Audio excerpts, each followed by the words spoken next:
السلام عليكم ورحمة الله وبركاته. جرتور دفتة في كبجمتو تداوتو تجيا وروني تاتن هر وان غاريد وان بريد الان إسني تلفني ترى أوبسي عند إيبسو ما شاء الله هدونا ما تسألني وقالوا بتشوف جولين تونين وفجاجين سو في الرانك أباني بقى يونا لورمال سونا شبت عامي دس نجاني ودكون يوتيوبي بناتني isaanuma laala guyyaa takka of jajiinsa yookaan immoo namarratti xibaarii agarsiisan irratti argeen beeku እና ጃላል ዱጋ ወሊፍ ቀባኒ ማለፍ ዝናን አስመሰሉ ምናምን ካን ሄን ቀባኒ ጀቹዳ ባኤ ተኮሊ ያደኒ ባኤ ተኮል ጃለተኒ እና አረ ካናዳት ወል አርጉን ኢሳኒ ሄዱ ነገመች ሲጅራ ባኤ ተኮች ሶዳ ማሻአላህ ሄዱ ነመራ ነመትቶል በቃ ጀቹን የወን ጽራሚ ነመጃለተን ወይ yoone waan gaarii yoo namni sun argatu hedduu isin gammachiisa dhugaa dubbachuuf jechuudha. Jidduu keessan miqqanyaan hin seeniin wanti badaan hin seeniin hiriyyaa gaarii marii hiriyyaa badaa rabbi isinitti hin qabiin hiriyyaa argitanii miqqanyaa jechuudha. Hiriyyaa waan hin taane tokkottu rabbi isinitti hin qabiin jechuudha. Ijoolleen dhugaa dubbachuuf hedduu namatti tolanii har'a kaanaadaatti akkatti walitti dhufanii kaanaadaatti jireenya isaanii ufuun duraatiif isa maal jedhan baqattummaa sadaffaa biyya sadaffaa isaanii deemuun isaanii hedduu nama gammachiisa. Osoo walirraa fageenya waggaan hin dheeratin jechuudha. Waggaa tokko keessatti jidduu waggaa tokko keessatti yookaan waggaa jidduu waggaa lamaa keessatti wal arganii jaalala akkanaa waliin dabarsuun isaanii baay'ee natti tolee jira jechuudha. Warroonni isinitti tole like share subscribe gochuu keessan hin dagatinaa. Obsuun da ibsisha obsee inda ibsuu inda obsee maqaan isaaniitu nama kolfisiisa dhugaa. Inna happy birthday congratulation hiriyoonni isaanii kun akkuma agartan haala kanaan simannaa ajaa'ibaa kana godhanii fi jiranii ibsuuleen abaaboo qabateetiniin haala bareedaa ta'een kabajamtuu jaartii isaa jaalatamtu obseedha.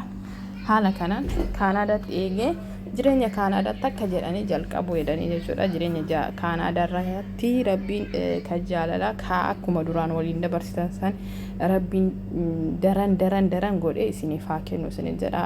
Gizee tokko namni abbaa manaa ta'ee namni waliin lolle hin jiru, namni walitti hin buune hin jiru. Namni walitti bu'aa garuu wanta gaarii wayii namaaf agarsiisu wanta gaarii tokko nama barsiisuun waan gaarii akkaan gaariidha beetanii. Yeroo baay'ee beetanii abbaan manaa fi haati manaa waan walloltu nutti fakkaatu garuu haa wallolan malee jaalala yoo walirraa qabaatan yoomiyyuu adda hin baanii yoomiyyuu waan gaarii malee waan badaa walirraa hin haasaanii jechuudha. Yoo jaalala walirraa qabaatanii jechuudha isin galee. Yeroo baay'ee immoo warri jaalala walirraa hin qabaanne warra argitanii wal jaalanne jaalala waliif hin qabne bas abbaa fi haadha manaa fi abbaa manaa bicha ta'anii warri jiran gaafa wallolan waan hedduu baasanii wal jeeqanii jechuudha isin galee.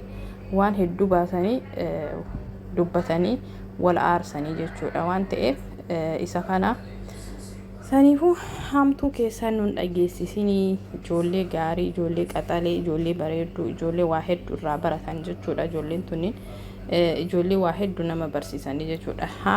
Alatti illee jechuun yaani kaameraaf illee haa ta'u kaameraaf illee waan akkana kana dalaganii duuba isaanii keessa isaanii mana isaanii isaantu beekaa haala jireenya isaaniitii fi haala gammachuu isaanii kaan kaayinuu hin argine baay'eedha jechuudha. Nu ka arginu waan gaarii bichaadha. Wanti badaalleen waan hedduu jiraachuu danda'a isaan jidduu keessa jechuudha. Garuu isa san darbanii waan san darbanii bakka kana isaan ga'uun isaanii waan akka guddaadha bakka argitanii guddaadha. Wanta tokko darbitee wanta gaarii tokko argite wanti kunuyyuu waan guddaadha akkamaa jechuudha. Waan ta'eef jechuudha wanti isaan dabarsan sun akkasumatti hafee wanti immoo isaan asirratti mul'isan kun waan gaariidha. Waan irraa baratamuu yookaan irraa arguu dandeettan waan ta'eef isa keessuma gettanii isa alaa kana agarsiisuu keessaniif hedduu galatoomaa isiniin jenna. Garuu wanti na gammachiise ani osoo jechuun waggoota dheeraa hin lakkoofsisin waggootuma gabaabaa kana keessatti rabbiin walitti isin fiduu isaa san hedduu isin gammadee jira, hedduu isaaniif gammadee jira jechuudha. Baay'ee tokko dhugaa dubbachuu fi isaaniif gammadee jira. Maaliif jennaan bakka jaarsaaf jaartiin dhugaa dubbachuuf yoo walirraa fagaatanii waggoota dheeraa walirraa fagaatan hawwiidhaan argatanii wal jaalala isaan waliin jaalatanii wal yaadanii gaafa bakka waan wayii godhuu dadhaban aarii keessa seenanii jechuudha. Ijoolleen hedduun wanti akkasitti addaan akka baanoo kan immoo addaan akka deeman kan isaan godhe fageenya kanaa jechuudha. Innaa fageenyi kun nama hundaafuu waan ta'u miti. Fageenya jaarsaaf jaartii rabbiin jidduu namaatti haa baasu jechuudha. Warroonni jaarsi keessan fagoo isinirraa jiru, jaartiin teessan fagoo isinirraa jirtu, rabbiin yeroo dhiyootitti walitti isin haa fidu isin jedha. Innaa warroonni jaarsi keessan fagoo isinirraa jiru, jaartiin teessan fagoo isinirraa jirtu, rabbiin jaalalaa fi gammachuudhaan rabbiin walitti isin haa fidu akkuma ibsuu fi obsee kana gammachiisetti. Warra fagoo walirraa jiru rabbiin hunda isaaniitu rabbiin isaan haa gammachiisu isaaniin isiniin jedha. Dhugaa gammachuun keessan gammachuu dhuma hin qabne rabbiin isiniif haa taasisu. Baay'ee tokko isin gammadee jira, baay'ee tokko dasna jedhee jira. Wal arguun keessan, walitti dhufuun keessan baay'ee tokko na gammachiisee jira isiniin jedha. Obsoo baay'ee tokko maashaallah irraa jedhame maashaallah irraa jedha dhugaa dubbachuufi.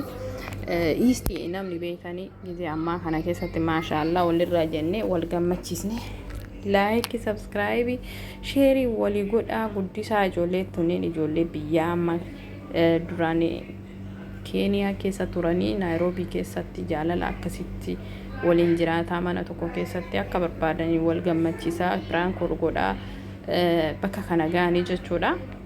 Innaa har'a dammoo magaalaa isa sadaffaa biyya sadaffaa isaaniitti deemanii jiranii jechuudha. Obsiin dursa jaarsaa deeme, jaarsarraa dammoo inni bira dhaqee jira.